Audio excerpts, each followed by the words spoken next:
Bonjour à toi. Dans cette petite vidéo, laisse-moi te montrer la voie de Histoire sans fin. Et du coup, j'espère que tu as un peu de temps devant toi.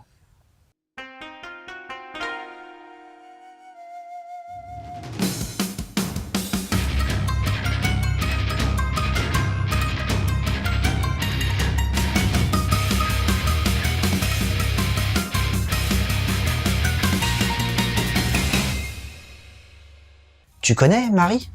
Mais si, tu sais, Marie, celle qui a un peu speed et qui a la répartie facile. Aujourd'hui, elle doit repartir des cours avec sa copine. Mais malheureusement pour sa copine, Marie reçoit un coup de fil de sa grand-mère, qui a perdu son chat. Bon, c'est pas la mère Michel. Marie, prise de panique, sort alors en trompe de la salle de classe et cherche partout le fauve, qui, sous ses airs tout mignons, se révèle être un cataclysme ambulant. Donc, si Marie ne le retrouve pas très vite, c'est la fin du monde assurée. Heureusement pour notre monde, Marie le croise au coin d'une rue. Elle le poursuit, mais le chat va alors entrer dans une librairie. En essayant de récupérer le fléau, ce dernier fait alors tomber des livres d'une étagère. En les ramassant, le libraire explique à Marie que l'ouvrage qu'elle tient entre les mains est un magazine de bande dessinée dont les histoires n'ont jamais trouvé de fin, car le rédacteur en chef a mystérieusement disparu. Marie va alors ouvrir cet ouvrage et se faire aspirer littéralement par celui-ci. Elle se retrouve au milieu de nulle part. Et un mystérieux homme se tient ici. L'homme va alors lui révéler être le rédacteur en chef de ce magazine. Et qu'il est bloqué depuis pas mal de temps. Le seul moyen pour Marie de sortir de ce pétrin, c'est de terminer toutes les histoires inachevées.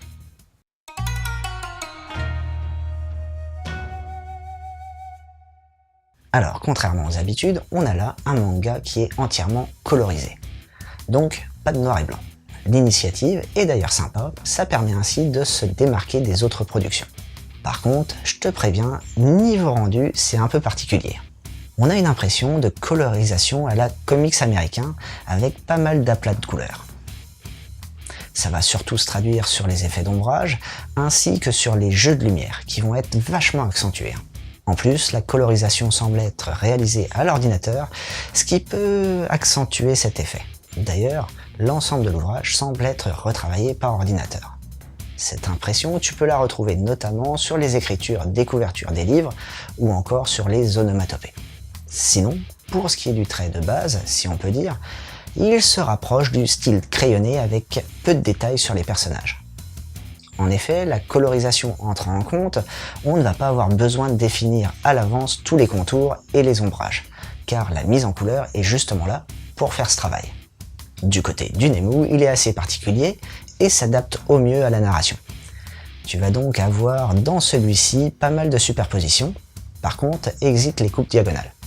D'ailleurs, pour que le Nemu colle au mieux à la narration et à l'univers de la littérature, on a parfois un découpage de cases qui ressemble beaucoup à des feuilles volantes d'un livre. Et le procédé est très bien exploité. Du côté du sens de lecture, on est sur un sens européen. Tu vas me dire, mais pourquoi ils ont fait ça? C'est une hérésie, au bûcher! Mais non, tu te calmes, c'est tout simplement parce que ce manga est une découverte Kiyun. Alors certes, c'est une autrice japonaise, mais comme avec Tsutsui Tetsuya, qui est l'auteur de Prophétie ou encore Noise, Histoire sans fin est d'abord publiée en France.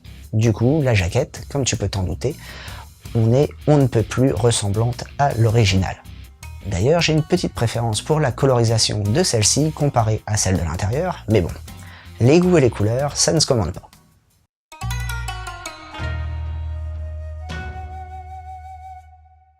Comme je te l'ai dit dans la partie précédente, Hirasawa Gecko réalise sa première publication grâce aux éditions Kiyun. À noter qu'elle était déjà un peu connue dans l'illustration au Japon, car après avoir fini ses études d'architecte, elle a sillonné les salons avec le personnage de Marie, qui n'en faisait qu'à sa tête et n'avait déjà pas sa langue dans sa poche. Alors, qu'ai-je pensé de ce titre? Tout d'abord, pour les trentenaires et plus, quand tu parles Histoire sans fin, tout de suite tu penses à Atreyu et la mort tragique de son cheval, tu penses aussi à Falkor, le dragon à la fourrure blanche, et surtout à l'impératrice de Fantasia, qui a fait rêver tous les enfants de l'époque. Donc quand tu pars avec un titre comme ça, c'est pas facile. car derrière, tu vas avoir pas mal de souvenirs qui vont entrer en jeu, et faut pas te planter. Alors, tout comme son grand frère, le manga part sur le même principe, à savoir le fait qu'un enfant puisse interagir avec l'histoire du livre. Par contre, au niveau des personnalités, elles sont totalement différentes. D'un côté, on avait un jeune garçon qui était un peu le souffre-douleur des autres, et qui se retranchait dans les livres, et ici, on a une Marie qui est très énergique et part dans tous les sens. Mais bon, arrêtons les comparaisons et restons sur le manga. Alors, j'ai eu par moments l'impression qu'il y avait pas mal de coupes au niveau des planches. Je vais te donner un exemple. Quand Marie entre dans la librairie, elle demande au libraire si c'est bien le libraire. Et la réponse de celui-ci, c'est « c'est un chat, oui, il est entré tout à l'heure ». Alors ça manque un peu de cohérence, et je me suis même demandé s'il manquait pas des pages. Deuxième point un peu bizarre, on va dire, c'est que les personnages de la vie réelle n'ont aucun prénom. À part Marie, bien sûr. Ce qui fait que tu ne t'attaches pas aux personnages secondaires. Et t'as la sensation qu'ils servent pas à grand chose et sont plus là pour introduire les aventures. A l'inverse, l'univers de la littérature y est très bien retranscrit. On se sent réellement aspiré dans l'histoire d'un livre que l'on va découvrir et dont les rebondissements vont finalement être un peu indépendants de notre Marie. En gros, si tu veux un manga dont les graphismes sortent un peu de l'ordinaire, et dont l'histoire t'engouffrera dans la littérature de l'imaginaire, jette-toi sur ce manga.